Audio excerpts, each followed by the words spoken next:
சிலம்பொலிக்கும் hi friends எல்லாரும் எப்படி இருக்கீங்க? இன்றைக்கி திங்கக்கிழமை. இன்றைக்கான லஞ்ச் அண்ட் பிரேக்ஃபாஸ்ட் என்னென்னு பார்க்குறதுக்கு முன்னாடி நிறைய பேர் ஹாய் சொல்ல சொல்லியிருந்தீங்க. ஹாய் சொல்ல சொன்ன எல்லாருக்குமே பெரிய பெரிய ஹாய்.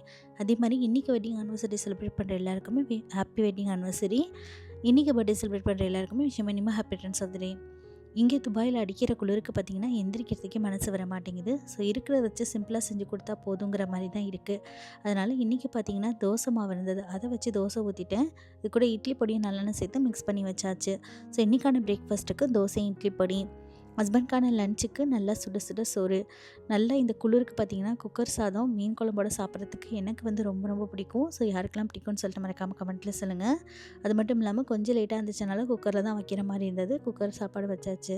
இது கூட வந்து கேரட் பீன்ஸ் சேர்த்து பொரியல் பண்ணியிருக்கேன். மீன் குழம்போட சேர்த்து சாப்பிட்றதுக்கு நல்லாயிருக்கும்.